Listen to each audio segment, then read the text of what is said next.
नमस्कार दोस्तों, स्वागत है आपका अपने सरकारी नौकरी अलर्ट्स पर। मध्य प्रदेश सामान्य ज्ञान के बारे में इस वीडियो में चर्चा करेंगे दोस्तों, और बहुत ही बेहतरीन जानकारी आपको प्रोवाइड करेंगे। बहुत ही सटीक जानकारी कम से कम समय में आपको प्रोवाइड करने की कोशिश की जाएगी। जनवरी 2023 से अगस्त 2023 के कुछ इंपॉर्टेंट जो आपके करंट अफेयर्स हैं जो और स्टैटिक जीके हैं, दोनों ही इस वीडियो में कवर किए गए हैं।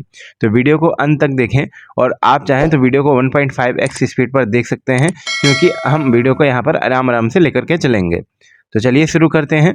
सबसे पहला जो आपका इम्पॉर्टेंट न्यूज़ है वो ये है कि खेलो इंडिया यूथ गेम्स 2022 की जो मेज़बानी है वो मध्य प्रदेश कर रहा है। तो देख सकते हैं यहाँ पर 7 जनवरी को भोपाल के शौर्य स्मारक में रंगारंग कार्यक्रम का आयोजन किया गया, जिसमें खेलो इंडिया यूथ गेम्स 2022 के मैस्कॉट टार्च और उसका जो विवरण है उसका उद्घाटन किया गया। उल्लेखनीय है कि खेलो इंडिया यूथ गेम्स 2022 के 5वें संस्करण की मेज़बानी मध्य प्रदेश कर रहा है, और 30 जनवरी से 11 फरवरी तक होने वाले इस भव्य खेल के आयोजन में 13 दिन लगेंगे दोस्तों। ठीक है, कितने दिन लगेंगे? 13 दिन लगेंगे। पहली बार वाटर स्पोर्ट्स अर्थात कायाकिंग, कैनोइंग, कैनो सलालम और तलवारबाजी, ये 3 जो गेम्स हैं पहली बार खेलो इंडिया यूथ गेम्स में शामिल किया जाएगा। इसके अलावा खेलो इंडिया यूथ गेम्स के बारे में देख लेते हैं। जो पहली बार आयोजन किया गया था खेलो इंडिया यूथ गेम्स का, वह 2018 में आयोजन किया गया था और दिल्ली में आयोजन किया गया था। और जो चौथा था उसका 2021 में आयोजन किया गया था, पंचकुला हरियाणा में इसका आयोजन किया गया था। और जो पांचवा है ये अभी हमारा 2022 भोपाल मध्य प्रदेश में आयोजन किया गया है। इसके अलावा देख सकते हैं खेलो इंडिया यूथ गेम्स फॉर्मली जो है फॉर्मली जो ये खेलो इंडिया गेम्स हैं दोस्तों, उनको खेलो इंडिया स्कूल गेम्स के नाम से जानते थे। इसमें 2 तरह के लेवल होते हैं, 2 तरह के स्टूडेंट्स भाग लेते हैं। एक तो अंडर 17 ईयर्स के स्टूडेंट होते हैं जो कि हाई स्कूल तक के होते हैं, और एक अंडर 21 ईयर्स के स्टूडेंट होते हैं जो कि कॉलेज यूनिवर्सिटी स्टूडेंट्स होते हैं। अच्छा, ये खेलो इंडिया यूथ गेम्स का जो आयोजन है वो इसलिए किया जाता है ताकि जो इंटरनेशनल स्पोर्टिंग इवेंट्स होते हैं उनके लिए हमारे यूथ को तैयार किया जा सके। इसमें जो टॉप 1000 यूथ होते हैं उनको 5 लाख रुपए सालाना आपको सैलरी या फिर स्कॉलरशिप बोल सकते हैं दिया जाता है 8 साल तक के लिए। ठीक है दोस्तों, तो ये था हमारा खेलो इंडिया यूथ गेम्स के बारे में कुछ महत्वपूर्ण जानकारी। अभी चलिए आगे देखते हैं। दूसरी जो हमारी इम्पॉर्टेंट अपडेट है वो यह है कि मध्य प्रदेश कैबिनेट ने सहकारिता नीति 2023 को मंजूरी दी है। ठीक है, सहकारिता नीति को लागू करने वाला भारत का पहला राज्य जो है वो मध्य प्रदेश बन गया है दोस्तों। अब सहकारिता नीति क्या होती है दोस्तों? नए क्षेत्रों में ग्राम, जिला और राज्य स्तर पर समिति की गठन किया जाएगा। इसके अंतर्गत विभिन्न सरकारी योजनाओं से समितियों को जोड़कर काम किया जाएगा। किसान को उपकरण उपलब्ध कराने के लिए उपकरण बैंक की स्थापना, ग्रामीण परिवहन, पर्यटन, स्वास्थ्य, बीमा सेवा, जैविक उत्पाद, खाद्य प्रसंस्करण, विद्युत एवं जल वितरण व्यवस्था के लिए समिति बनाना प्रस्तावित किया गया है। युवाओं को रोजगार से जोड़ने के लिए माइनिंग, श्रम, ट्रांसपोर्ट, टूरिज्म और मंडी को चुना गया है। ठीक है, जो मेन उद्देश्य है सहकारिता का वह युवाओं को रोजगार से जोड़ना और युवाओं को अन्य जो सेक्टर हैं टूरिज्म, माइनिंग, श्रम, ट्रांसपोर्ट, टूरिज्म और मंडी, इन सभी से जोड़ करके एक समिति बनाकर सरकार और युवाओं के द्वारा उस समिति को मिल के काम करने के लिए सहकारिता नीति बनाई गई है। अब सहकारिता मंत्री ने कहा कि स्वरोजगार के लिए कृषि, स्वास्थ्य सेवा, खाद्य प्रसंस्करण, पशुपालन, जल संचरण, नवीन एवं नवीकरणीय ऊर्जा, पर्यटन, खनिज, कृषि उपकरण बैंक, जैविक उत्पाद, जल एवं विद्युतीय वितरण सहित अन्य क्षेत्रों में सहकारी समितियों का गठन करके इन्हें विभिन्न योजनाओं से जोड़ा जाएगा। ठीक है, तो सहकारी समितियां बनाई जाएंगी सहकारी नीति के अंतर्गत, जो कि सरकार के साथ मिलकर काम करेंगी। ठीक है दोस्तों, अभी यहाँ पर तीसरा जो अपडेट है वो इस प्रकार है। राष्ट्रीय जल पुरस्कार 2022 मध्य प्रदेश को सर्वश्रेष्ठ राज्य की श्रेणी में मिला। ठीक है, तो प्रथम पुरस्कार 2022 का राष्ट्रीय जल पुरस्कार मध्य प्रदेश को मिला है, जो कि नई दिल्ली में दिया जाता है दोस्तों। चौथा राष्ट्रीय जल पुरस्कार इस बार दिया गया 2022 में। यहाँ पर आप देख सकते हैं हमारे उपराष्ट्रपति हैं जगदीप धनखड़ जी, इन्होंने पुरस्कारों का वितरण किया, जल पुरस्कारों का। अब देख सकते हैं आप, जल शक्ति मंत्रालय द्वारा यह जो जल पुरस्कार हैं वो हर साल दिए जाते हैं। जल संरक्षण के प्रति अपनी प्रतिबद्धता का प्रदर्शन करते हुए सर्वश्रेष्ठ राज्य की श्रेणी में शीर्ष प्रदर्शन करने वाले राज्य के रूप में मध्य प्रदेश उभरा। इसलिए 2022 का जो जल पुरस्कार है वह मध्य प्रदेश को दिया गया। सर्वश्रेष्ठ जिला श्रेणी में राष्ट्रीय जल पुरस्कार दोस्तों देख सकते हैं आप, उड़ीसा के गंजम जिले को दिया गया। अच्छा, ये वही जिला है उड़ीसा का गंजम जिला जिसे 2022 या शायद 23 का सर्वश्रेष्ठ पुलिस स्टेशन का जिला सर्वश्रेष्ठ पुलिस स्टेशन घोषित किया गया था। ये उड़ीसा का गंजम जिला ही था। आप एक बार कंफर्म कर लेना 2022 का था या 23 का था, आप कमेंट बॉक्स में कमेंट करना। तेलंगाना के भद्राद्री कोठागुडेम जिले में जगन्नाथपुरम ग्राम पंचायत को सर्वश्रेष्ठ ग्राम पंचायत का पुरस्कार मिला। और इसके अलावा देख सकते हैं आकाशवाणी गुवाहाटी को मीडिया श्रेणी में दूसरे सर्वश्रेष्ठ पुरस्कार से सम्मानित किया गया। ठीक है दोस्तों, तो राष्ट्रीय जल पुरस्कार 2022 के बारे में काफ़ी जानकारी आपको मिल गई होगी। अभी आगे देखते हैं मध्य प्रदेश के प्रमुख जलप्रपात। ठीक है, तो अभी जैसे जल की बात हुई तो इसलिए जलप्रपात यहाँ पर शामिल किया गया है। आप देख सकते हैं सबसे जो इम्पोर्टेंट है बहुत ही जलप्रपात है। मध्य प्रदेश के मुख्य जलप्रपात की सूची में यह मध्य प्रदेश का सबसे ऊंचा जलप्रपात है, जो कि सेलर नदी पर स्थित है। दोस्तों, पेपर में पूछा जाता है कि जैसे अगर बहुपति जलप्रपात है तो यह किस राज्य में है, तो आपका आंसर होगा मध्य प्रदेश में है। किस नदी पर है, तो सेलर नदी पर है। ठीक है, कभी कभार ये भी पूछ लिया जाता है कि सेलर नदी किस राज्य से बहती है, तो आपको आंसर करना होगा मध्य प्रदेश से। इसके अलावा दूसरा जो इम्पोर्टेंट है चचाई जलप्रपात, जो कि बीहड़ नदी पर स्थित है। ठीक है, 130 मीटर से अधिक ऊंचा है। ये फॉल्स मध्य प्रदेश में दूसरे सबसे ऊंचे और भारत के सबसे ऊंचे सिंगल ड्रॉप झरनों में से एक है चचाई जलप्रपात। इसके अलावा बहुत ही इंपॉर्टेंट है धुआंधार जलप्रपात। क्वेश्चन में हमेशा पूछा जाता है धुआंधार जलप्रपात कहाँ पाया जाता है, तो आपका आंसर होगा मध्य प्रदेश में। यह 30 मीटर ऊंचा है और वनस्पतियों से घिरा हुआ आश्चर्यजनक जलप्रपात नर्मदा नदी पर बनती है ये। ठीक है, मोस्ट इंपॉर्टेंट कौन सी नदी पर बनती है, नर्मदा नदी पर। अब पंचमढ़ी में स्थित डचेस फॉल, यह भी काफ़ी शानदार झरनों में से एक है। 100 मीटर से अधिक ऊंचाई से गिरता है और गर्जना करता है। तो पेपर में क्वेश्चन पूछता है गर्जना करता हुआ जलप्रपात कौन सा होता है, तो आपको आंसर देना होगा डचेस जलप्रपात। ठीक है दोस्तों, नर्मदा नदी जो 100 फीट की ऊंचाई से निकलती है कपिल धारा जलप्रपात बनाती है। ठीक है, तो मध्य प्रदेश में नर्मदा नदी 2 प्रकार के जलप्रपात बनाती है, एक तो कपिल धारा जलप्रपात और दूसरा धुआंधार जलप्रपात। ठीक है, इसके अलावा पांडव जलप्रपात देख सकते हैं आप, भारत के मध्य प्रदेश के पन्ना जिले में एक झरना है। यह लगभग 30 मीटर ऊंचा है और केन नदी की सहायक नदी पर स्थित है। ठीक है, पांडव जलप्रपात। ठीक है, याद रखिएगा, काफ़ी इंपॉर्टेंट जानकारियां हैं।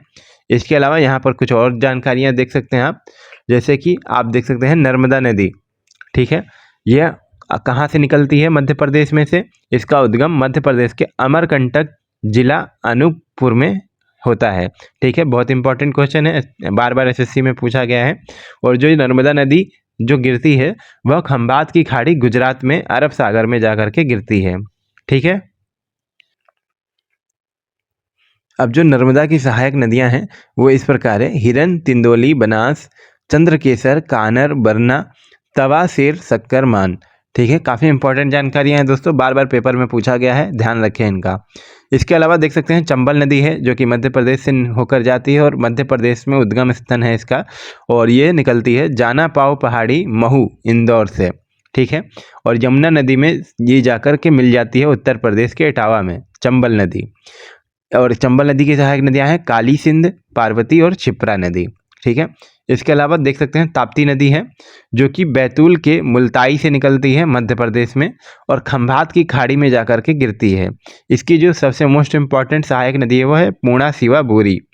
इसके अलावा सोन नदी ही काफ़ी इंपॉर्टेंट है दोस्तों, अनूपपुर जिले से ये भी निकलती है। ठीक है, नर्मदा नदी के साथ, और उत्तर प्रदेश के सोनभद्र तथा बिहार में जाकर के ये मिल जाती है। ठीक है, जोहिला, गोपद, रिहंद इसका जो मेन सहायक नदी है। इसके अलावा बेतवा देख सकते हैं, रायसेन के कुमारगों से बेतवा नदी निकलती है। यूपी की हमीरपुर में यमुना नदी में जाकर के बेतवा नदी मिल जाती है। बिना धासना सिंध यह इसका सहायक नदी हो गई। इसके बाद तवा नदी देख सकते हैं आप, होशंगाबाद से निकलती है, नर्मदा नदी में जाकर के मिल जाती है। मालनी, देवना, सप्तवा ये इसकी सहायक नदियाँ हो गई दोस्तों।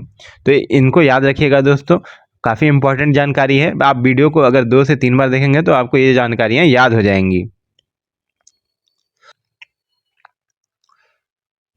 यहाँ पर अगली जो अपडेट है वो इस प्रकार है, इंजीनियरिंग तथा मेडिकल की शिक्षा हिंदी भाषा में देने वाला देश का पहला राज्य जो है वो मध्य प्रदेश बन गया है दोस्तों। अब यहाँ देख सकते हैं आप, यहाँ मध्य प्रदेश के मुख्यमंत्री हैं और इनका नाम आप कमेंट बॉक्स में कमेंट कर सकते हैं। इसके अलावा यहाँ पर हमारे गृह मंत्री हैं, इन्होंने इसका विमोचन किया है। देख सकते हैं हिंदी में मेडिकल में पढ़ाई प्रदेश सरकार का ऐतिहासिक निर्णय है, जिसका गृह मंत्री अमित शाह ने रविवार को मोतीलाल नेहरू स्टेडियम में एक कार्यक्रम के दौरान मध्य प्रदेश में चिकित्सा शिक्षा पाठ्यक्रम का हिंदी पाठ्य पुस्तकों का अनावरण किया। ठीक है दोस्तों, ये शिवराज सिंह चौहान है। आई होप कि अभी तक आपने कमेंट बॉक्स में कमेंट कर दिया होगा। ठीक है, अब यहाँ पर अगली जो अपडेट है वो इस प्रकार है, मध्य प्रदेश में सांची भारत का पहला सौर शहर बनेगा। ठीक है दोस्तों, मध्य प्रदेश में सांची भारत का पहला सौर शहर बनेगा। यहाँ पर आप सांची का स्तूप देख सकते हैं, कमेंट बॉक्स में कमेंट करें सांची का स्तूप किसने बनवाया था। वैसे यहाँ पर लिखा भी है, इसको देखकर भी कमेंट कर सकते हैं आप। भोपाल मध्य प्रदेश के रायसेन जिले में विश्व धरोहर स्थल सांची है। ठीक है, यह इंपॉर्टेंट है काफ़ी। भोपाल मध्य प्रदेश के रायसेन जिले में है ये जो सांची का स्तूप है।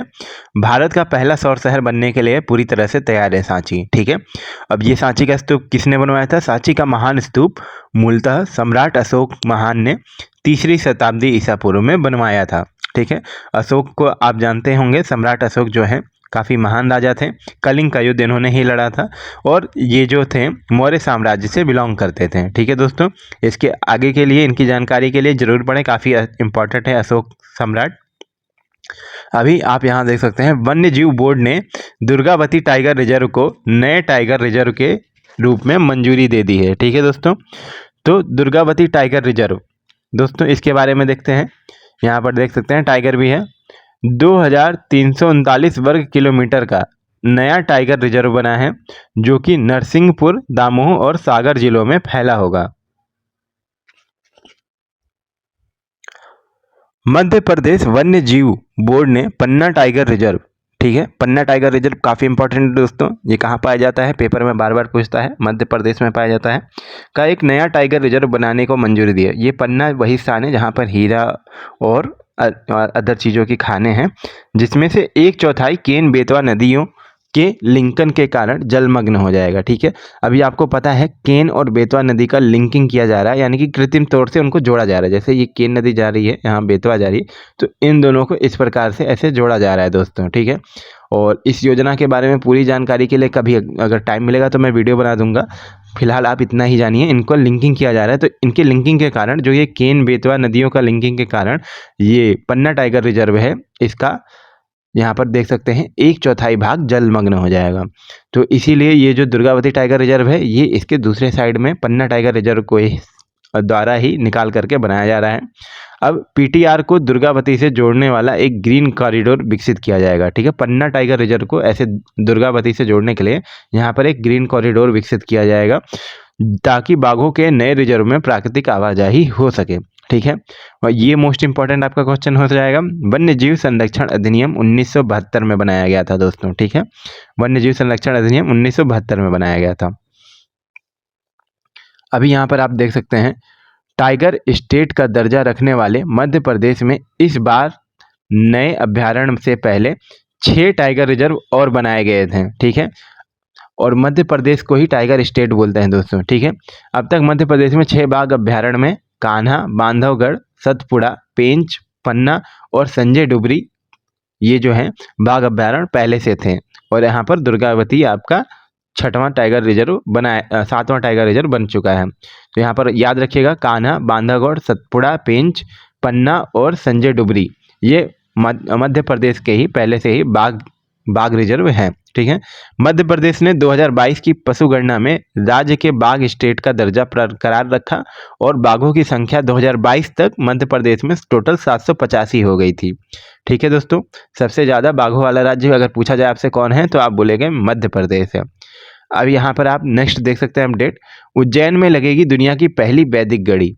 ठीक है, ये यहाँ पर आप देख सकते हैं, ये दुनिया की पहली वैदिक घड़ी है जो कि उज्जैन में लगाई जा रही है और उज्जैन के जंतर मंतर में लगाई जा रही है।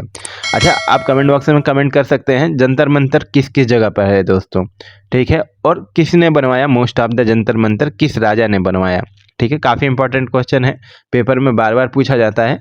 अगर आपको उत्तर पता हो तो उत्तर बताएं, अदरवाइज अभी मैं थोड़ी देर में इसको आऊँगा बताऊँगा मैं आपको। ठीक है, विश्व की पहली वैदिक घड़ी काल गणना के केंद्र माने गए मध्य प्रदेश में उज्जैन के जंतर मंतर यानी जीवाजी वैधशाला में, जंतर मंतर यानी जीवाजी वैधशाला में अगले वर्ष 22 मार्च को गुड़ी पड़वा यानी 9 संवत्सरम पर लगाई जाएगी। ठीक है, ये 22 मार्च 2023 में लगाई जा चुकी है दोस्तों। ठीक है, घड़ी वैदिक काल गणना के सिद्धांतों पर आधारित होगी दोस्तों। यह प्रतिदिन देश विदेश में अलग अलग समय पर होने वाले सूर्योदय को भी सिंक्रोनाइज करेगी। वैदिक घड़ी में एप्लीकेशन में विक्रम पंचांग भी समाहित रहेगा, जो सूर्योदय से सूर्यास्त तक की जानकारी के साथ ग्रह योग, भद्र चंद्र स्थिति, नक्षत्र, चौघड़िया, सूर्य ग्रहण, चंद्र ग्रहण की विस्तृत जानकारी उपलब्ध कराएगा। अच्छा, वैदिक घड़ी को आप ऐप के जरिए मोबाइल पर भी देख सकते हैं घर पर बैठे बैठे। ठीक है दोस्तों, अभी जैसे कि आपसे यहाँ पर क्वेश्चन पूछा था मैंने कि जंतर मंतर है वो कहाँ कहाँ पर है, तो इसके लिए मैं आपको बताना चाहूँगा। जंतर मंतर आप देख सकते हैं दिल्ली में है जंतर मंतर, जहाँ पे आप अक्सर सुनते होंगे लोग जो भी प्रदर्शन या धरना देना होता है दिल्ली में देते हैं।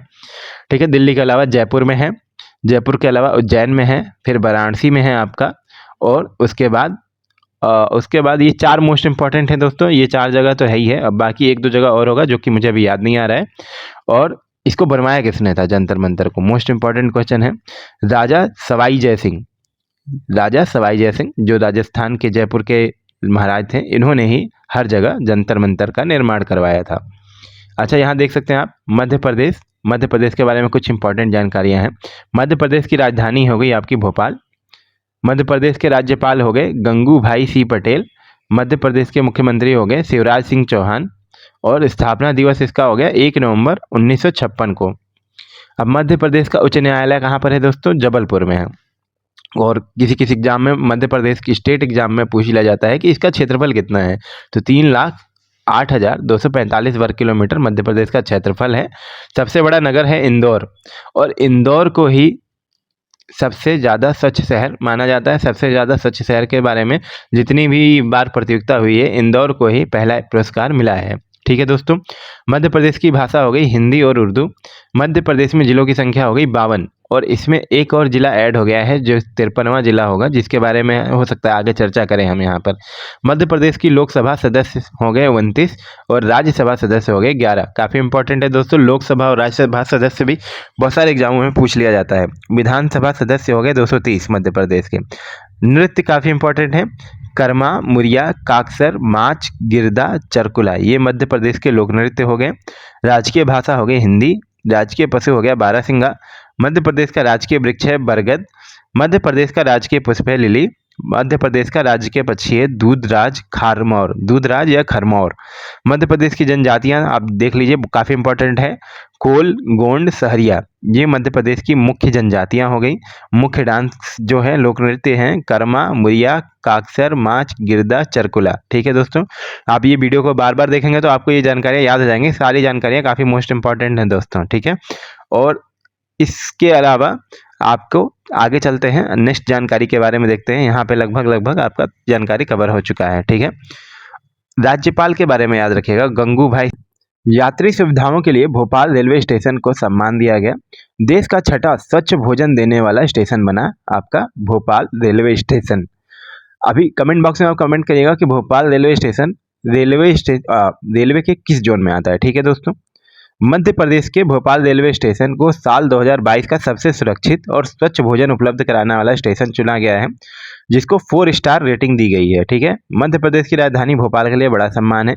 यहाँ पर आप फोटो में देख सकते हैं, ये फसाई द्वारा दिया जाता है। ये जो आपका स्वच्छ स्टेशन का जो सर्टिफिकेट है, ये फसाई द्वारा दिया जाता है। ठीक है, और यहाँ देख सकते हैं Bhopal railway station eat right station का दर्जा मिला है इसको। ठीक है, खाद्य भंडारण स्वच्छता प्रथाओं का पालन करने वाले रेलवे स्टेशनों को फसाई द्वारा यह प्रमाणीकरण प्रदान किया जाता है। इसके अलावा मतलब भोपाल से पहले भी आप जैसे भोपाल 6ठा शहर बन गया है, तो 6 शहर से पहले 5 शहर और थे जो इस प्रकार हैं। दिल्ली का Anand Vihar terminal railway station, वैसे दिल्ली का Anand Vihar railway terminal station पे मैं गया हूँ काफ़ी बार, इतना तो बेहतरीन मुझे ईट राइट का कुछ लगा नहीं वहाँ पे। इसके अलावा Chhatrapati Shivaji terminus Mumbai, Mumbai central railway station Mumbai, Vadodara railway station और चंडीगढ़ रेलवे स्टेशन, ये आपके 5 रेलवे स्टेशन इससे पहले के हैं जिन्हें ईट राइट स्टेशन का दर्जा मिल चुका है, और ये मध्य प्रदेश का भोपाल 6वां रेलवे स्टेशन बन गया है। अब दोस्तों यहाँ फसाई के बारे में देख सकते हैं। जो फसाई का थीम है वो है, मोटो है, food safety and standards authority of India. इसका फुल फॉर्म हो गया food safety and standards authority of India. ठीक है, याद रखिएगा। फसाई का हिंदी में मतलब क्या हो गया? भारतीय खाद्य सुरक्षा और मानक प्राधिकरण। यह विभाग स्वास्थ्य और परिवार कल्याण मंत्रालय द्वारा कंट्रोल किया जाता है। ठीक है, काफ़ी इंपॉर्टेंट है। स्वास्थ्य और परिवार कल्याण मंत्रालय द्वारा फसाई को कंट्रोल किया जाता है। यह फूड सेफ्टी स्टैंडर्ड एक्ट 2006 के तहत काम करती है। काफ़ी इंपॉर्टेंट है दोस्तों, फूड सेफ्टी स्टैंडर्ड एक्ट 2006 के तहत काम करती है। भारत में फूड हाइजीन और क्वालिटी को बनाए रखने के लिए और इसे मॉनिटर करने के लिए 2008 में फसाई को शुरू किया गया था। 2011 से फंक्शन करने के लिए तैयार हो गई थी और तब से ही सभी खान पान की चीज़ों की सुरक्षा के लिए भारत में यह संस्था जिम्मेदार है। ठीक है, फसाई का हेड ऑफिस कहाँ पे है दोस्तों? बहुत ही इंपॉर्टेंट है, दिल्ली में है फसाई का हेड ऑफिस, और यह काम करती है फसाई एक्ट 2006 के तहत। ठीक है दोस्तों, फसाई एक्ट 2006 याद रखिएगा। खाद्य सुरक्षा और मानक प्राधिकरण फसाई को बोलते हैं, और स्वास्थ्य और परिवार कल्याण मंत्रालय द्वारा यह कंट्रोल की जाती है। ठीक है दोस्तों, अभी आगे चलते हैं। मध्य प्रदेश में पैसा कानून लागू किया गया है दोस्तों। देखिए, पैसा कानून जो है आदिवासियों के लिए लागू किया गया है, आदिवासी लोगों को हेल्प करने के लिए। ठीक है, अभी इसके बारे में डिटेल में जानकारी देखते हैं। पैसा कानून का पूरा नाम क्या है? Panchayat extension to schedule areas act. ठीक है, panchayat extension to schedule areas act. दोस्तों, कई बार एग्जाम में फुल फॉर्म पूछ लिया जाता है, आप इसका फुल फॉर्म याद रखें। और पैसा कानून कहाँ पर मतलब कहाँ पर लागू किया गया है? तो आपका आंसर होगा मध्य प्रदेश में। अब 1986 में पंचायती राज व्यवस्था में अनुसूचित क्षेत्रों यानी कि शेड्यूल ट्राइब्स, ठीक है, शेड्यूल ट्राइब्स का विस्तार करते हुए पैसा कानून की शुरुआत की गई।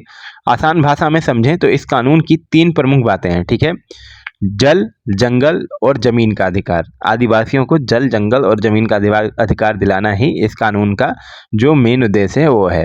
इस कानून के जरिए जमीन के अधिकार को सशक्त बनाया गया है। भूमि के इस अधिकार के तहत आदिवासियों को मजबूत बनाने की बात कही गई है। मुख्यमंत्री शिवराज सिंह चौहान ने 1 महीने के बच्चे का नाम पैसा रख दिया। अब बताइए, बच्चे का नाम पैसा रखने की क्या जरूरत थी? वो बड़ा हो गया, फिर समझ रहे हैं ना। जिन अनुसूचित क्षेत्रों में ग्राम सभा होगी वहां पर पंचायती राज व्यवस्था को उस क्षेत्र में पानी को स्टोर करने की व्यवस्था, मिट्टी के कटाव को रोकने का काम होगा, और यह सब कृषि विभाग के जरिए किया जाएगा। जनजातीय इलाकों में भू अभिलेख के लिए ग्राम सभा आयोजित किए जाने पर आदिवासियों को उस वित्तीय वर्ष में नक्शा या खसरा दिया जाएगा। ठीक है, यानी कि जमीन का अधिकार। ऐसा होने पर उन्हें आसानी से नक्शा खसरा मिलेगा और इसके लिए तहसील के चक्कर नहीं काटने होंगे। तो पैसा कानून जो है मुख्य रूप से आदिवासी लोगों के लिए लाया गया, जिसके लिए उन्हें जल, जंगल और जमीन का अधिकार दिलाया जा सके। 1986 में पंचायती राज व्यवस्था में अनुसूचित क्षेत्रों का विस्तार करते हुए पैसा कानून की शुरुआत की गई थी, और इसका फुल फॉर्म है panchayat extension to scheduled areas act. ठीक है दोस्तों, तो चलिए आगे चलते हैं। यहाँ पर देश के पहले और विश्व के दूसरे इन्फेंट्री संग्रहालय आम जनता के लिए खोला गया मध्य प्रदेश में। ठीक है, देश का पहला, भारत देश का पहला है, और पूरे विश्व में दोस्तों दूसरा है इन्फेंट्री संग्रहालय। ठीक है, तो याद रखिएगा कहाँ पर खोला गया? मध्य प्रदेश में। ये कुछ इस प्रकार दिखता है, काफ़ी बेहतरीन दिखता है दोस्तों। ठीक है, अगर आपको मौका मिले तो आप जरूर जाके घूम के आएँ। इन्फेंट्री स्कूल की स्थापना के 75वें वर्ष की पूर्व संध्या पर और विजय दिवस मनाने के लिए देश का पहला इन्फेंट्री संग्रहालय आम जनता के लिए खोला गया। ठीक है, तो 2023 में ये आम जनता के लिए खोला गया है। 2017 में बनकर तैयार हो जाने के बाद इसे सेना के अधिकारियों और जवानों के लिए खोला गया था। 2017 में ही सेना के अधिकारियों के लिए खोल दिया गया था, और 5 वर्ष बाद यानी कि 2022 के लास्ट महीने में इसे आम जनता के लिए खोल दिया गया। अच्छा, आप संग्रहालय में क्या क्या है? 1747 से 2020 तक इन्फेंट्री के इतिहास की सभी झलक मौजूद है। यहाँ प्लासी का युद्ध काफ़ी इंपॉर्टेंट है दोस्तों, 1757 में हुआ था। सारागढ़ी की लड़ाई 1897 में हुई थी, जिसके ऊपर अक्षय कुमार ने पिक्चर बनाई थी केसरी। बक्सर की लड़ाई 1764 में हुई थी, और भारत पाक युद्ध 1965 और 1971 के साथ साथ शिवाजी और सुभाष चंद्र बोस के इतिहास को भी संरक्षित किया गया है इस इन्फेंट्री म्यूजियम में। तो अगर आप मध्य प्रदेश में रहते हैं तो जरूर जाकर के घूम के आएँ, काफ़ी आपको अच्छा लगेगा दोस्तों। ठीक है, तो चलिए अभी आगे चलते हैं। आई होप कि आपको यहाँ पर कुछ मुख्य जानकारी मिल चुकी होगी। इसके अलावा देख सकते हैं मुख्यमंत्री लर्न एंड अर्न योजना 10,000 रुपये हर महीने सरकार की तरफ से युवाओं को प्रोवाइड करने के लिए चलाई गई है। ठीक है, मध्य प्रदेश सरकार ने युवाओं को रोजगार परक कौशल सिखाने के लिए और 8 से 10 हज़ार रुपये मासिक प्रदान करने के लिए उद्देश्य से ये जो मुख्यमंत्री लर्न एंड अर्न योजना है चलाई है। इस योजना को पूरे राज्य में 15 जून 2023 को लागू किया गया है। ठीक है, 15 जून 2023 को इस योजना के तहत 18 से 29 वर्ष की आयु के उन सभी युवाओं के लिए खुली होगी जो मध्य प्रदेश के निवासी हैं। ठीक है, यह योजना IT, विनिर्माण, स्वास्थ्य सेवा और कृषि सहित 703 कार्य क्षेत्रों को कवर करेगी। योजना के लिए चुने जाने वाले युवाओं को उनके चुने गए क्षेत्र में प्रशिक्षण प्रदान किया जाएगा और परीक्षण के दौरान उन्हें प्रति माह 8,000 से 10,000 रुपये के मासिक भत्ता आप उनको प्रदान किया जाएगा। प्रशिक्षण पूरा होने के बाद संबंधित क्षेत्र के रोजगार में जो वो युवा होंगे उन्हें प्राथमिकता दी जाएगी। ठीक है, तो मुख्यमंत्री लर्न एंड अर्न योजना आप याद रखिएगा, मध्य प्रदेश में शुरू गई है और इसमें 8 से 10,000 रुपये महीने प्रदान किए जाएंगे। ठीक है दोस्तों,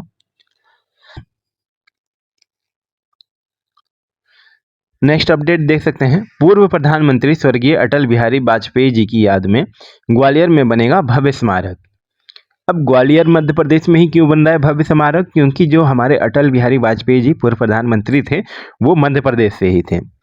अटल स्मारक में ग्वालियर सैंडस्टोन का इस्तेमाल किया जाएगा। देख लीजिए यहाँ पर कुछ इसकी झलक इस प्रकार दिखेगी। इसमें ग्वालियर सैंडस्टोन का ही इस्तेमाल किया जाएगा। ठीक है, इसको बनाने के लिए मुख्यमंत्री शिवराज सिंह चौहान ने ग्वालियर में अटल जी की याद में भव्य अटल स्मारक तैयार करने की घोषणा की थी। मध्य प्रदेश पर्यटन विकास निगम के अधिकारियों के साथ भोपाल में उच्च स्तरीय बैठक में अटल स्मारक का डिजाइन और कॉन्सेप्ट प्रेजेंटेशन पर फाइनल मुहर लग चुकी है। अच्छा, इसके बारे में आगे देखते हैं।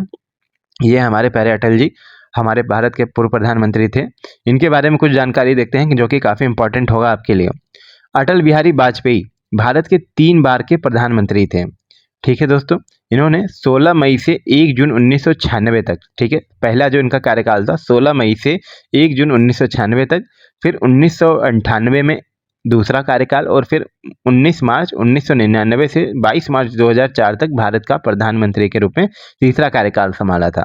1998 में इनकी जो सरकार थी दोस्तों वो अविश्वास प्रस्ताव पारित होने के कारण सिर्फ 1 वोटों के अंतर से गिर गई थी दोस्तों। ठीक है, उन्होंने लंबे समय तक राष्ट्रधर्म, पांचजन्य और वीर अर्जुन पत्र पत्रिकाओं का संपादन किया जो कि देशभक्ति से उत्प्रोत पत्रिकाएं थी दोस्तों। इन्हें भीष्म पितामह कहा जाता है क्योंकि इन्होंने आजीवन ना शादी करने का वचन लिया था, बोल सकते हैं आप, इसलिए इन्हें भीष्म पितामह भी कहा जाता है। वाजपेयी जी प्रधानमंत्री पद पर पहुंचने वाले मध्य प्रदेश के पहले व्यक्ति थे। ठीक है, अटल सरकार ने 11 और 13 मई 1998 में पोखरण में 5 भूमिगत परमाणु परीक्षण विस्फोट करके भारत को परमाणु शक्ति संपन्न देश घोषित कर दिया। ठीक है, इन्हीं के समय में 1998 में पोखरण में परमाणु परीक्षण किया गया था दोस्तों।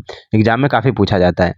19 फरवरी 1999 को सदा ए सरहद नाम से दिल्ली से लाहौर तक बस सेवा शुरू की थी इन्होंने। ठीक है, इन्होंने काफ़ी कोशिश की थी कि पाकिस्तान के साथ हमारे रिश्ते सुधरे, लेकिन जैसे कि आपको पता है पाकिस्तान बेहाया टाइप का प्रकृति का है तो उसके साथ रिश्ते कभी सुधर नहीं सकते। भारत भर के चारों कोनों के सड़क मार्ग से जोड़ने के लिए इन्होंने ही स्वर्णिम चतुर्भुज परियोजना चालू की थी दोस्तों, जिसको इंग्लिश में बोलते हैं गोल्डन क्वाड्रिलेटरल प्रोजेक्ट। ठीक है, इसकी शुरुआत इन्होंने ही की थी और इसके अंतर्गत दिल्ली, कलकत्ता, चेन्नई व मुंबई को राजमार्गों से जोड़ा गया दोस्तों। ठीक है, काफ़ी इंपॉर्टेंट है, पूछा जाता है कि गोल्डन क्वाड्रिलेटरल में कौन कौन से जो शहर हैं उनको जोड़ा गया आपस में, तो आप याद रखिएगा दिल्ली, कलकत्ता, चेन्नई व मुंबई। अटल जी के शासनकाल में ही जितनी सड़कों का निर्माण हुआ उतना केवल शेरशाह सूरी के समय में हुआ था। मतलब ये कहा जाता है दोस्तों कि मतलब भारत की आज़ादी के बाद जितना निर्माण अटल जी के समय सड़कों का हुआ था उससे पहले उतना निर्माण सड़कों का शेरशाह सूरी के समय में ही हुआ था। ठीक है, अभी यहाँ पर आप अगली जो मेन अपडेट है वो देख सकते हैं। लाडली बहन योजना 3.0 काफ़ी इंपॉर्टेंट है। लाडली बहन योजना, इस योजना का उद्देश्य गरीब, निम्न और मध्यम वर्ग की महिलाओं को वित्तीय सहायता प्रदान करना है। लाडली बहन योजना के तहत जो पात्र बहनें होंगी यानी कि महिलाएं होंगी उनको प्रति माह 1250 रुपये प्राप्त होंगे। डायरेक्ट बेनिफिट ट्रांसफर DBT के माध्यम से सीधी जो राशि होगी उनके खातों में ट्रांसफर की जाएगी। यहाँ पर आप देख सकते हैं लाडली बहन योजना का लोगो है, मध्य प्रदेश सरकार का लोगो है। इसके आवेदन हेतु जो इम्पोर्टेंट लिंक होगा वो हम कमेंट बॉक्स में दे देंगे, आप वहाँ से जाकर के इसकी जो डिटेल में जानकारी है वो पढ़ पाएंगे, और अगर आवेदन करना होगा तो आप अपने आसपास जिनको ज़रूरत है उनसे आवेदन भी करवा पाएंगे। ठीक है दोस्तों, इसके साथ ही देख सकते हैं ये काफ़ी इंपॉर्टेंट है, काफ़ी सुंदर है ये जगह, आपको मौका मिले तो यहाँ पर भी ज़रूर घूमें। एशिया का पहला फ्लोटिंग फेस्टिवल 1 फरवरी को मध्य प्रदेश के मंदसौर जिले में शुरू हुआ। ठीक है, मंदसौर जिले में शुरू हुआ दोस्तों, काफ़ी इंपॉर्टेंट है, याद रखिएगा। मध्य प्रदेश सरकार में पर्यटन मंत्री उषा ठाकुर ने मंदसौर में गांधी सागर फ्लोटिंग फेस्टिवल के पहले संस्करण का उद्घाटन किया। क्या बोलते हैं इसको? Gandhi Sagar floating festival. अगर आपसे एग्जाम में पूछा था गांधी सागर फ्लोटिंग फेस्टिवल कहाँ शुरू हुआ, तो ये आपके मध्य प्रदेश के मंदसौर जिले में शुरू हुआ। यह फ्लोटिंग फेस्टिवल 1 फरवरी को इंडियन ओशन रॉक बैंड के प्रदर्शन के साथ शुरू हुआ। एग्जाम में ये भी पूछ लिया जाता है कि किस बैंड ने इसके ओपनिंग सेरेमनी में परफॉर्मेंस दी, तो इंडियन ओशन रॉक बैंड। ठीक है, उत्तर उत्सव में आगंतुक floating stage, floating market, boat spa, boat safari और लाइव संगीत का आनंद ले सकते हैं आप। फ्लोटिंग फेस्टिवल का समापन 4 फरवरी को होगा, जबकि पर्यटकों के लिए टेंट सिटी 3 महीने तक चलेगी। ठीक है, और पर्यटकों को फ्लोटिंग स्टेज पर लाइव म्यूजिक, कंसर्ट और मनोरंजन का लुत्फ उठाने का मौका भी दिया जाएगा। Gandhi Sagar floating festival adventure करने वालों के लिए भी एक बेहतरीन फेस्टिवल होगा। ठीक है दोस्तों, तो याद रखिएगा मध्य प्रदेश के मंदसौर जिले में एशिया का पहला फ्लोटिंग फेस्टिवल 1 फरवरी से चालू किया गया था, और अगले साल भी 1 फरवरी से ही आयोजन किया जाएगा, तो आप अगले साल इस पर विजिट कर सकते हैं। मध्य प्रदेश राज्य का इंदौर ग्रीन बॉन्ड लॉन्च करने वाला देश का पहला राज्य शहर बन चुका है दोस्तों। ठीक है, तो इसके बारे में देखते हैं। इंदौर नगर निगम हरित बॉन्ड जारी करने वाला देश का पहला नागरिक निकाय बन चुका है दोस्तों। अब इंदौर नगर निगम का लक्ष्य 60 मेगावाट और सौर संयंत्र स्थापित करने के लिए ग्रीन बॉन्ड के माध्यम से 244 करोड़ रुपए जुटाना है। ठीक है, तो अभी ग्रीन बॉन्ड के बारे में आपको पता चल गया। देखिए ग्रीन बॉन्ड कैसा होता है, जैसे बहुत सारी जो कंपनियां होती हैं वो अपना शेयर निकालती हैं। ठीक है, जैसे कि अगर उनको पैसा जुटाना होता है तो शेयर मार्केट में अपना आईपीओ निकालती हैं, जिसको बेच करके वो पैसा जुटाती हैं। इस प्रकार जैसे इंदौर नगर निगम है, उसे 60 मेगावाट का सौर संयंत्र स्थापित करना है, तो इसलिए इन्होंने एक आईपीओ यानी कि बॉन्ड निकाला जो 244 करोड़ रुपए का होगा, और इसको लोग आप परचेज कर सकते हैं, जिससे आपको फ़ायदा भी हो सकता है, और इसके मदद से ये 60 मेगावाट का सौर संयंत्र स्थापित करेगा।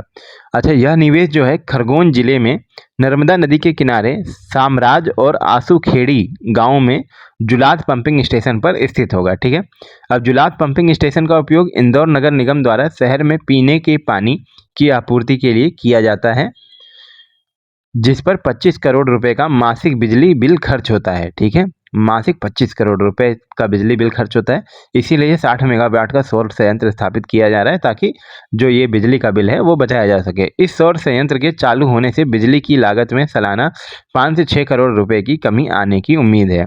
इंदौर नगर निगम की ओर से जारी ग्रीन बॉन्ड की पेशकश 10 फरवरी से 10 फरवरी 2023 तक उपलब्ध होगी, और जारी होने के बाद इसे नेशनल स्टॉक एक्सचेंज में सूचीबद्ध किया जाएगा। नेशनल स्टॉक एक्सचेंज ये इंडिया का जो है वो शेयर रेगुलेटिंग जो बॉडी है वो है नेशनल स्टॉक एक्सचेंज और बीएसई।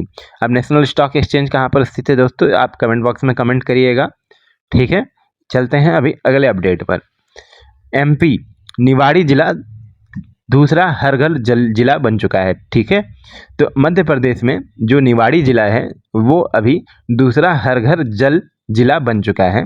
इस जिले में हर घर में नल से पेयजल की आपूर्ति की जा रही है।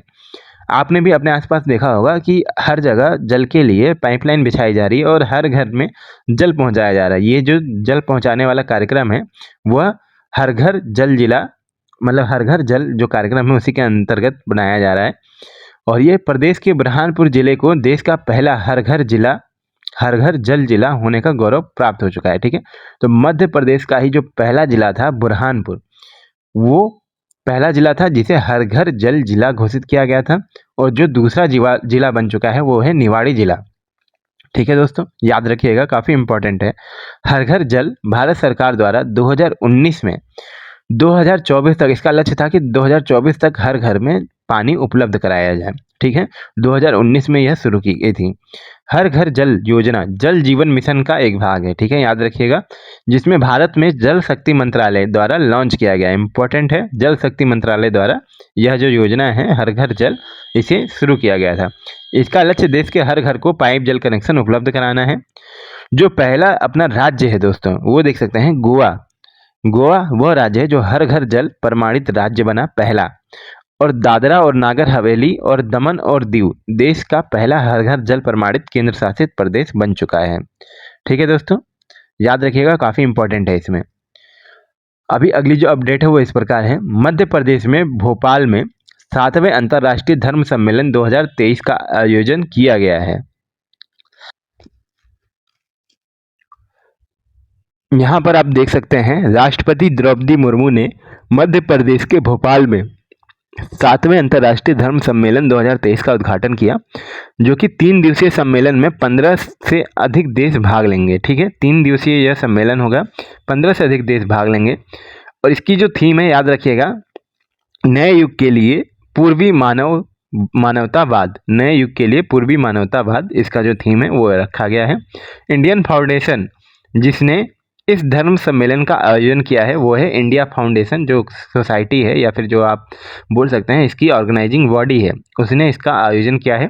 सम्मेलन का उद्देश्य धर्म परंपराओं के धार्मिक, राजनीतिक और विचारक नेताओं को एक साथ लाना है, ताकि उभरती हुई नई विश्व व्यवस्था के लिए एक दार्शनिक ढांचे के निर्माण पर विचार किया जा सके। बाली, इंडोनेशिया, थाईलैंड, नेपाल, श्रीलंका और भूटान की शाही सरकार आमंत्रित अंतर्राष्ट्रीय प्रतिनिधियों और वक्ताओं में से एक है। ठीक है, इन्हें आमंत्रित किया गया था। यहाँ पर देख सकते हैं हमारी राष्ट्रपति हैं श्रीमती द्रौपदी मुर्मू जी, और यहाँ पर देख सकते हैं धर्मा कॉन्फ्रेंस 2023 जो कि 7वां है, इसका आयोजन किया गया 3 से 5 मार्च 2023 तक। ठीक है, और किसके द्वारा किया गया? इंडिया फाउंडेशन द्वारा। नए युग के लिए पूर्वी मानवतावाद, इसका जो थीम था वो था, याद रखिएगा। अब देख सकते हैं यहाँ पर मध्य प्रदेश का 53वां जिला बना मऊगंज। जैसे कि अभी स्टार्टिंग में मैंने बताया था आपको कि मऊगंज एमपी में 52 जिले हैं, और इसमें एक नया जिला जोड़ दिया गया है जो कि 53वां है। ठीक है, ये मुख्यमंत्री जी हैं हमारे मध्य प्रदेश के।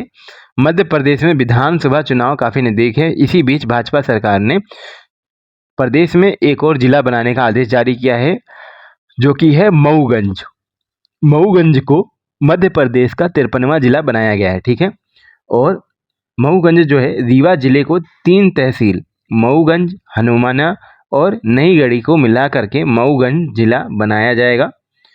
मऊगंज जिला बनाने के बाद रीवा जिले में 9 तहसीलें शेष बच जाएंगी। ठीक है, इसमें टोटल थी 12 तहसीलें थी, जिसमें से 3 तहसीलें मऊगंज, हनुमाना और नईगढ़ी को निकाल करके मऊगंज जिला बनाया जाएगा। मध्य प्रदेश क्षेत्रफल के हिसाब से राजस्थान के बाद भारत का दूसरा सबसे बड़ा राज्य है दोस्तों, और मध्य प्रदेश के 25.14% क्षेत्र पर आप देख सकते हैं, इसके 25.14% क्षेत्र पर वनों का विस्तार है। ठीक है दोस्तों, अभी यहाँ पर देख सकते हैं जो आपकी नेक्स्ट अपडेट है वो ISSF 2023 शूटिंग वर्ल्ड कप से संबंधित है। International shooting sport federation, ISSF का फुल फॉर्म हो गया इंटरनेशनल शूटिंग स्पोर्ट्स फेडरेशन, याद रखिएगा। राइफल पिस्टल वर्ल्ड कप 2023 है। इसका जो आयोजन हुआ है वो भारत में हुआ है 20 से 27 मार्च 2023 को मध्य प्रदेश के भोपाल में, मध्य प्रदेश में। ठीक है दोस्तों, और जो ISSF 2023 वर्ल्ड चैंपियनशिप है दोस्तों, उसकी जो आयोजन है 2023 का, वो बाकू में किया गया है। बाकू में किया गया है। बाकू कहाँ पर है आप ये कमेंट बॉक्स में कमेंट करिएगा। ठीक है, इसके अलावा यहाँ पर आप देख सकते हैं इंडिया इस जो ISSF 2023 शूटिंग वर्ल्ड कप जो है इसमें 2nd पोजीशन पे आया है। ठीक है, और 7th मेडल इंडिया को टोटल मिले हैं, 7 मेडल मिले हैं दोस्तों। एग्जाम में पूछा जाता है, अक्सर पूछा जाता है कि इस वाले गेम्स में इंडिया को टोटल कितने मेडल मिले हैं, तो याद रखिएगा 7 मेडल्स मिले हैं, जिसमें 1 गोल्ड, 1 सिल्वर, 5 ब्रोंज मिला है इंडिया को। पहले स्थान पर चाइना रहा दोस्तों, सबसे ज़्यादा 8 गोल्ड मेडल मिला है इसे, 2 सिल्वर है, ब्रोंज 2 है, और टोटल इसके पास 12 मेडल हैं। इंडिया के पास 1 गोल्ड है, 1 सिल्वर है, 5 ब्रोंज है और 7 मेडल है। जर्मनी के पास 1 है गोल्ड, 1 सिल्वर, 1 ब्रोंज, 3 टोटल आपके पास, जर्मनी के पास 3 आपके मेडल हो गए। अच्छा, इंडियन शूटर सरबजोत सिंह ने गोल्ड जीता है ये शूटिंग वर्ल्ड कप में। और ये जो जो जीता है इन्होंने गोल्ड, वो मेंस 10 मीटर एयर पिस्टल में जीता है। ठीक है, याद रखिएगा 10 मीटर एयर पिस्टल में जीता है। इसके अलावा रिदिम सांगवान एंड वरुण तोमर, इन्होंने सिल्वर मेडल जीता है 10 मीटर एयर पिस्टल में, जो कि मिक्स्ड कैटेगरी में था। ठीक है दोस्तों, इसीलिए यहाँ पर सिल्वर पे 2 लिखा है, क्योंकि यहाँ पर 2 लोगों ने जीता, रिदम सांगवान एंड वरुण तोमर ने। ठीक है, और यहाँ पर आप देख सकते हैं अगला जो अपडेट है वो इस प्रकार है। मध्य प्रदेश की गोंड पेंटिंग को जीआई टैग मिला है, जो कि काफ़ी इंपॉर्टेंट है। यहाँ पर आप गोंड पेंटिंग का एक एग्जाम्पल देख सकते हैं। मध्य प्रदेश की प्रसिद्ध गोंड पेंटिंग को प्रतिष्ठित भौगोलिक संकेतक जीआई टैग मिल चुका है। जीआई टैग यह सुनिश्चित करता है कि पंजीकृत अधिकृत उपयोग के अलावा किसी अन्य को लोकप्रिय उत्पाद के नाम का उपयोग करने की अनुमति नहीं मिले। ठीक है, गोंड पेंटिंग भगवान, देवी, प्रकृति, पेड़, चंद्रमा, सूर्य आदि का प्रतिनिधित्व करने वाली हस्तमुद्रित अनूठी शैली की कला है। ठीक है, गोंड जनजातियों द्वारा ये जो गोंड पेंटिंग है बनाई जाती है, ये अपने घरों के फर्श और दीवारों को टैटू आदि से सजाने के में विश्वास रखते हैं। इसीलिए ये अपने घरों के दीवारों और फर्श वगैरह पे ये गोंड पेंटिंग का निर्माण करते हैं। डिंडोरी जिले का पाटनगढ़ गांव, ठीक है, मध्य प्रदेश में डिंडोरी जिला है जिसका पाटनगढ़ गांव है। इसमें हर एक घर में कलाकार है, हर एक घर में ये जो आपका गोंड पेंटिंग है वो बनाया जाता है। ठीक है दोस्तों, याद रखिएगा, काफ़ी इंपॉर्टेंट है। मध्य प्रदेश के गोंड पेंटिंग को मिला है जीआई टैग। अब जीआई टैग के बारे में पढ़ते हैं, काफ़ी इंपॉर्टेंट है। बता दें कि भौगोलिक संकेतक जीआई टैग उन उत्पादों को उपयोग किया जाने वाला एक संकेत है जिनकी एक विशिष्ट भौगोलिक उत्पत्ति होती है। ठीक है दोस्तों, और गुण या प्रतिष्ठा होती है जो मूल के कारण होती है, जो उस मूल के कारण होती है, मतलब जिस एरिया में है उसके कारण अगर उसकी कोई प्रतिष्ठा है और गुण है, विशिष्ट भौगोलिक उत्पत्ति है, तो उसको जीआई टैग उस प्रोडक्ट को दिया जाता है। इसका उपयोग औद्योगिक उत्पादों, खाद्य पदार्थों, कृषि उत्पादों, स्प्रे ड्रिंक्स और हस्तशिल्प के लिए किया जा सकता है। जीआई टैग यह सुनिश्चित करता है कि पंजीकृत अधिकृत उपयोगकर्ता के अलावा किसी अन्य को लोकप्रिय उत्पाद के नाम का उपयोग करने की अनुमति नहीं है। जीआई टैग दोस्तों बेसिकली आप बोल सकते हैं जैसे पेटेंट की तरह हो गया। जैसे पेटेंट कुछ, जैसे वैज्ञानिक किसी चीज़ का आविष्कार करते हैं तो अपने प्रोडक्ट का पेटेंट करवा लेते हैं ताकि सेम प्रोडक्ट कोई और उनके नाम पर बनाकर ना बेच पाए। ठीक है, इसी को लगभग जीआई टैग भी इसी प्रकार से काम करता है। जीआई टैग भौगोलिक संकेत माल पंजीकरण और संरक्षण अधिनियम 1999 के अनुसार प्रदान किए जाते हैं। काफ़ी इंपॉर्टेंट है दोस्तों, अधिनियम 1999 के तहत भौगोलिक संकेत माल के तहत जीआई टैग प्रदान किए जाते हैं। दार्जिलिंग टी चाय को 2004 में पहला जीआई टैग मिला गया था।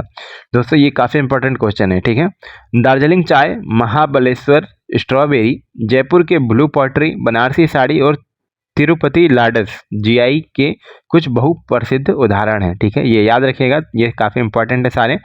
और अभी अभी बनारस में 2 चीज़ों को जीआई टैग मिला है, अगर आपको याद है तो कमेंट बॉक्स में कमेंट करें। दोस्तों वैसे मैं बता देता हूँ, बनारस में लंगड़ा आम और जो बनारसी पान है उसको जीआई टैग अभी मिला है। तो दोस्तों अभी हमने सारी जानकारी तो नहीं, लेकिन कुछ इंपॉर्टेंट जानकारी कवर कर ली है। ये जो वीडियो था ये आपका मध्य प्रदेश जीके का पार्ट 1 था। ठीक है, मध्य प्रदेश जीके का पार्ट 1 था। अगर आपका रिस्पांस अच्छा रहा तो इसके लिए हम दूसरा पार्ट भी लेकर के आएंगे। तो अगर आपको वीडियो अच्छी लगी तो वीडियो को लाइक करें और 100% जेन्युइन गवर्नमेंट जॉब अपडेट के लिए सरकारी नौकरी अलर्ट चैनल को सब्सक्राइब जरूर करें दोस्तों।